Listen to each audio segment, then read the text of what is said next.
আজকে রাত্রে এমন একটা আইটেম চলবে নাকি? মাত্র 30 মিনিট লাগে বানাতে, সুপার ডুপার টেস্ট। একদম রেস্টুরেন্ট স্টাইলে বানাতে হবে তো নাকি?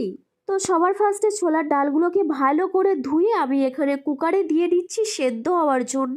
আর সাথে আমি নুন, হলুদ, তার তেজপাতা আর একটা কাঁচা লঙ্কা এবং জল দিয়ে ভালো করে ওটাকে মিশিয়ে নিয়ে আমি কুকারে সেদ্ধ হতে দেব। এরপর আমি 4টে সিটি দিয়ে নিয়েছি এবং এই সময় আপনারা দেখে নেবেন যে সেদ্ধ হয়েছে কিনা। আমার এখানে তো একদম সেদ্ধ হয়ে গেছে। চলো আমরা এবার নেক্সট স্টেপে যাই। আমি এখানে একটা কড়াই বসিয়ে নিয়েছি। এবার আমি কড়াইয়ে 2 চামচ মতো ঘি দেব।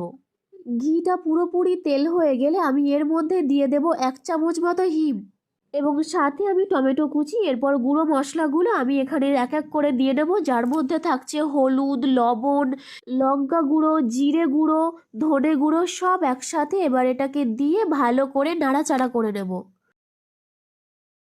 এটাকে কিন্তু ভালো করে কষাতে হবে। যখনই দেখবে তেল ছাড়া শুরু করে দিয়েছে ঠিক তখনই দিয়ে দেবে ধনেপাতা। এরপর কাজু, কিশমিশ সব একসাথে গুঁড়ো করে দিয়ে দেবে। স্বাদ বাড়ানোর জন্য হালকা একটু দিয়ে দেব চিনি। তারপর সব মিশ্রণগুলো আবার ভালো করে নাড়াচাড়া করে নেব। এই পর্যায়ে কুকারে রাখা ডালগুলো সব কটা কড়াইয়ে ঢেলে দেব। ঢালতে থাকি ততক্ষণ তোমরা আমার চ্যানেলে যারা নতুন এসেছো তারা প্লিজ সাবস্ক্রাইবটা করে দাও আর পাশে যে বেল আইকনটা রয়েছে সেটাতে ক্লিক করে দাও।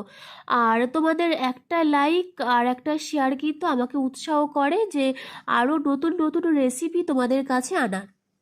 তো এই পর্যায়ে আমি সব কটাকে ভালো করে আবার মিশিয়ে নেব। দেন আমরা জলটাকে টানাবো, খুব বেশি টানাবো না, কারণ কিছুক্ষণ পর এমনিতেই ঘন হয়ে যাবে। তো আজকের এটাই ছিল স্পেশাল রেসিপি। তোমরা একবার হলেও কিন্তু ট্রাই করো।